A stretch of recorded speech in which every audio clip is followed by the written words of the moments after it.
Hey everybody, Wes here, and I'm going to go over Monday's workout. We have, for the strength, some shoulder work, also a little bit of lat work, and some hip flexor work. And you're going to see how this carries over to our dumbbell snatch that's coming in the workout, and also our toast bar that we have. So for this strength, we're going to have 3 sets where we are first working on an overhead hold with our dumbbell.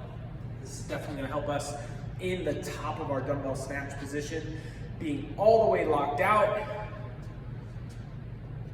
bicep in line with the ear, head and back and neck in a neutral position, not pushing through with that low back or being somewhere funny with the body.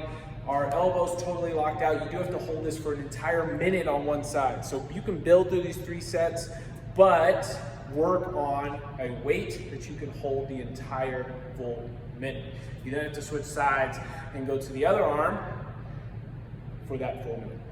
For the second movement, we're gonna have lat push downs with the band.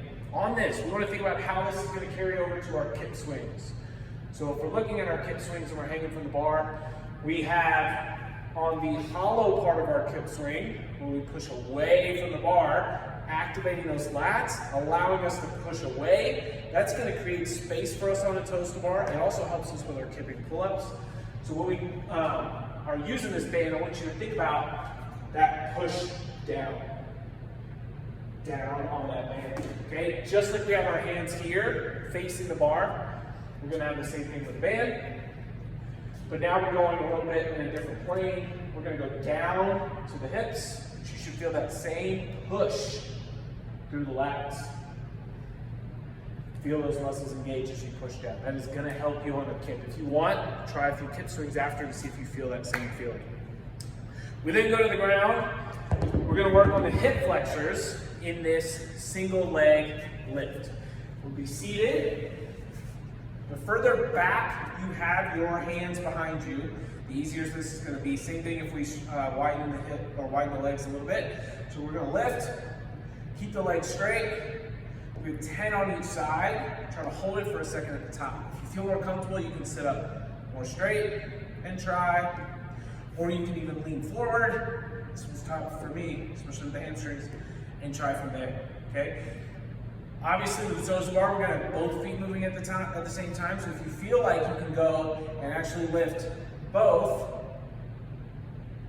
without leaning back too much, because that's going to turn more core, we're going to try to stay bent, lift, and work those hip flexors there.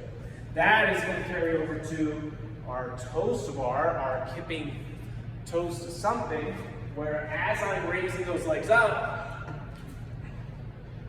I'm now using those hip flexors to help me fold and get into that position. So don't just go through the movements, really think about why we're doing them and focus on the muscles that we're trying to build and that body awareness we're trying to build.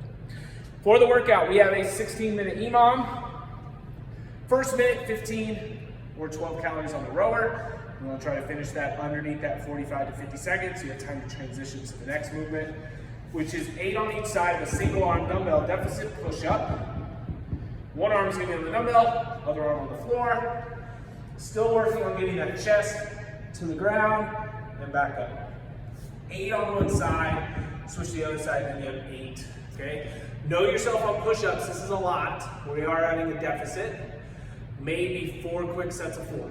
But you got to be able to finish in that 45 to 50 seconds.